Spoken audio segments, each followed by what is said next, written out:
هو ايه ده بقى؟ هو لسه في كده؟ مش احنا قلنا ان القصص دي انتهت خلاص؟ ووزير التعليم حذر من الغش الجماعي اللي كان بيحصل في السنين اللي فاتت. اللي حصل تاني، الفيسبوك كله مالوش سيره من امبارح غير سيره مدرسه المستقبل بسوهاج اللي الطلاب فيها كلهم جايبين درجات فوق ال 90%، نفس قصه مدرسه دار السلام اللي برضه موجوده في سوهاج واللي طلابها كلهم جابوا فوق ال 90% السنه اللي فاتت، وكانت فضيحه بجلاجل وشخاليل، واللي اتقال وقتها انها سبب إقالة الدكتور طارق شوقي وزير التعليم السابق، مع إني أشك لأن أسباب إقالة طارق شوقي كتيرة جدا، بس ده مش وقت ذكرها، بعدين.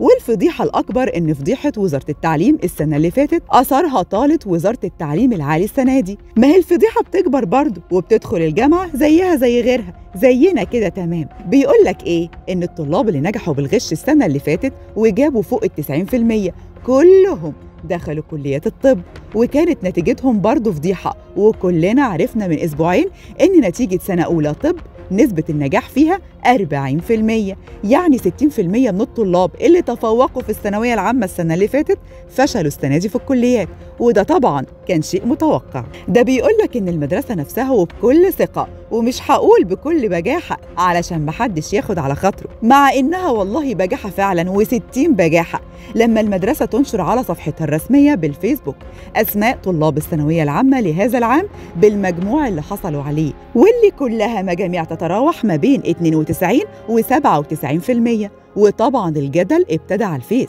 والناس ابتدت تشير أسماء الطلاب ودرجاتهم، واللي واضح من أسمائهم إنهم كلهم ما شاء الله أبناء عائلات كبيرة في البلد. كل ده بيحصل مع إن الوزير الجديد الدكتور رضا حجازي حذر من الغش الجماعي، وكان أول تصريحاته إنه هيمنع الغش الجماعي في الثانوية العامة، وأنا بصراحة صدقته، ومعظم أولياء الأمور برضو صدقوه. لكن اللي حصل في مدرسة المستقبل دي بيقول إيه؟ أيوة، إننا داخلين على مستقبل ما يعلم به إلا ربنا، زفت ده إن صدقت الواقعة أصلا، لأني والله مش قادرة أصدقها لغاية حاليا. معقولة؟ ويا رب يكون شعوري في محله، رغم ان المدرسه بنفسها هي اللي نشرت الاسماء والمجاميع. يا ريت بقى حد يطلع يقول لنا الحقيقه فين، علشان فعلا احنا تهنا وطلابنا زهقوا. ما تنسوش تشتركوا في قناه مصر اليوم على يوتيوب وتفعلوا زر الجرس علشان يوصل لكم كل الاخبار اول باول.